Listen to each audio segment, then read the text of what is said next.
Hey everyone, so I want to give a quick update. A lot of people are still commenting and asking about the Chinese bike that I bought from Amazon, and they want an update, if it's reliable and all this other stuff. So here's the thing. That bike, was totally fine. It's fine. I no longer have it. It's not because there was any issues or I had any problems or anything of the sort. It has nothing to do with that. I got rid of it because it was too buzzy for me. For those of you who don't know who are new riders, buzzing means like when you're going at a certain speed, usually lower end bikes, what happens is they're pushing the engine a little hard, and so the handlebars and the pegs tend to like vibrate, and it's like a sharp vibration, you know what I mean? It's like, and that usually, that it's fine if you don't ride that often, but it still becomes an issue, especially for me. And the whole bike kind of vibrates at a higher speed. Once you're hitting like upper 60s, it starts getting a little wild. And so that just wasn't for me. I don't know if I ever mentioned it or if you guys know, but I'm disabled. I had both my hips replaced and a spinal fusion done my L5S1, and so that it hurts after a while of riding. That's why even on electric I don't ride very long. Maximum, I think the most I've even ridden in one sitting has been like 2 hours, and that would destroyed me. But anyway, so the bike was a little too buzzy for me.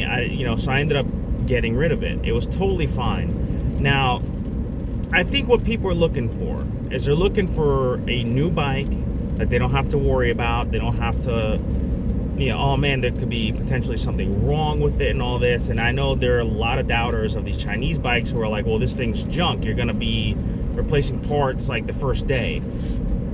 And I mean, technically, yeah, they do have little quirkiness. Like I said, the T-MAP sensor and spark plugs and oil, you have to change like immediately. Like that's one of the issues with these bikes.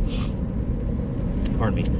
But aside from that, they're perfectly fine, reliable, decent bikes. But if you are a new rider, I do not recommend these bikes. The problem stems from, if you're a new rider, right? Typically, you're not going to know, most new riders don't know how to work on their own motorcycles. Now, if you're willing to watch YouTube videos and learn, that's totally fine. No issues at all there. But if something goes wrong with the motorcycle, and you need some decent work done, no local motorcycle shop will work on these. And this isn't like an Amazon product. Amazon does not sell these motorcycles. These are obviously like third-party sellers that sell them through Amazon, and they use distributors here in the US and everything to get the bike to you within like 4 or 5 days. So here's the thing, if something goes wrong, it's not like you can call Amazon like, hey, my bike's not working, blah, blah, blah. They're not going to help you. That's not how this works. You would have to contact the seller and then start dealing with them and having that whole process happen. You don't want to go through that. That's a pain in the butt, especially if you don't know what you're doing when it comes to replacing parts. And so you're stuck in this thing where you can only rely on people who do like small engine repair or just people who are comfortable working on motorcycles. You don't want that as a new rider, especially if something catastrophic happens, you're out all that money. These bikes are $2,600. You pay $400 for shipping, and then you still have to register it, which is going to be like another couple $100. And if you're looking at like the T-MAP sensor and the spark plug and all that stuff, it's a little bit of an investment. You can get a much better motorcycle that's pre-owned, but you have to know what to look for. Fort9 has a really good video on how to check certain things on pre-owned motorcycles. So, if you're comfortable doing that, I'd much rather new riders go that route. It is not feasible if you're brand new and don't know anything about small engines or you're comfortable doing things on your motorcycle for you to get one of these bikes. Now, if you're willing to take the risk, if you're willing to say, you know what, I'll work on stuff and I'll figure it out, then you know what, by all means, please go ahead. These bikes don't really have issues that I've seen. Now, you're going to get a lot of people online who are like, oh man, these bikes are junk, they're absolute garbage, they're hot trash, and I get where they're coming from.